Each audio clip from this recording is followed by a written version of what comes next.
Welcome back. Today I'll be going over FedEx field parking, and I'll be going over the 4 different types of parking options that you have here. We have on-site, which is the closest option here for everybody. You have your cash lots. You also have your metro parking, and of course your metro ride. Both are kind of similar, but different in many ways, and I will lay them all out for you. Starting out, we have our parking on site. This is your most common option. There's tens of thousands of parking spots. They average about $50 per game if you buy it on a resale market or from the team directly. It's your closest option for parking, of course. It's the first layer of parking around the stadium. It's great for tailgating. A lot of fans tailgate. If you want to tailgate, this is your way to go. Only buy one pass, though. They don't require more than one pass for tailgating. Go to the back of the lots, of course, while you're tailgating. Those require a prepaid pass, so buy it on like StubHub, Vivid Seats, TickPick, any of those will work. Make sure you buy it in advance. It is also pretty difficult with traffic, but nothing too terrible at all. Speaking of traffic, if you show up to the game for any of these lots on site, make sure that you arrive on the road that you want to go in. So for example, if you're going on F Green parking, make sure you arrive on Arena Drive. If you go on, let's say, what's now called Sean Taylor Road, up top, they will turn you around and you have to go the other way. So make sure you avoid that. And of course, lastly, small parking spaces, not that big of a deal, but also just kind of a minor annoyance there. Here are the prices for the upcoming games. Here you can see weird prices, of course, kind of all over the place, nothing too crazy, but plan on, if you want to park on site, buy your pass early for sure, and make sure that you have that taken care of, because buying it the day of will not work out and you will spend double, if not triple, the amount of money, because people know that you are desperate and they will take advantage of that, of course, which is, of course, the best thing to do when you're selling tickets. So yes, make sure you buy it in advance.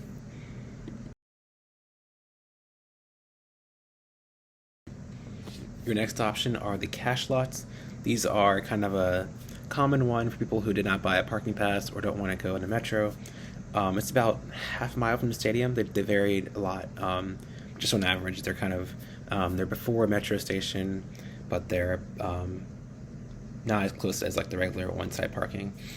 Prices tend to be around $30 to $45. I've seen some might be lower for other games, but I've definitely seen them around $25 to $45. Mid-tier range for parking at FedEx Field. They are privately owned usually, so they're not really like FedEx Field owned, of course, so keep that in mind. They're very flexible for people who don't want to pay for parking passes. Very good day of availability. There are only a couple of downsides to these. If you end up going, there's not much security in the lots, of course, but that's just part of it. Typically, there shouldn't be any issues at all. People just park and go to the game, so not really much to worry about at all. Yeah, usually this is your best option if you want to go to the game but not spend too much money on parking, but also park a relatively decent distance from the stadium. One very common but very much forgotten about method is parking at the Morgan Boulevard metro station.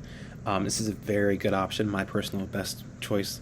It's $15 flat rate for all events at FedEx Field, I believe. Definitely watch the football games, which is a pretty good rate to bring your car near the stadium. It's very easy to escape traffic. Not much traffic is going to be at that area yet, so it's not going to be as hard to get out compared to if you park, let's say, on site at the Purple Lot. Big difference in traffic, of course. Security presence, there are a lot of police. Obviously it's Metro, PG County, so a lot of police in the area. I've seen police in the actual metro station, in the parking lot, security, transit, everything. They're all there helping you out. So definitely a safe area to go. Park spaces are kind of small, nothing crazy though. I mean, it's kind of what you expect to go down when you're down there at the game. Just plan on that, of course.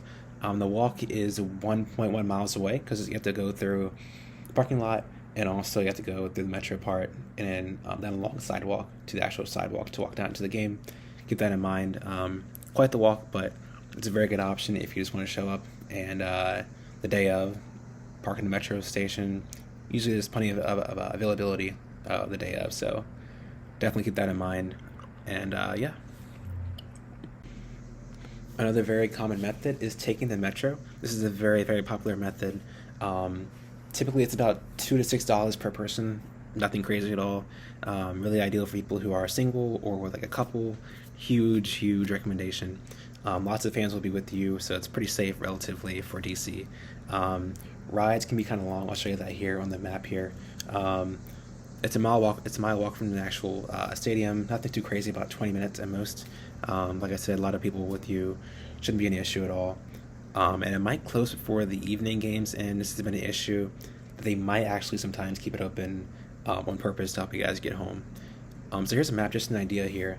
If you were to go from the top left corner of Shady Grove down to Morgan Boulevard on the right side, you'll see that's about an hour and 15 minutes. So usually you want to count on adding on your metro ride plus a 20-minute walk to the actual stadium.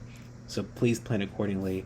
This is a very good method, but it does require a lot of time added on to save money, of course. And also it's just a kind of a long walk, but a very good option if you're in a DC area or a tourist with no car. Highly recommend it.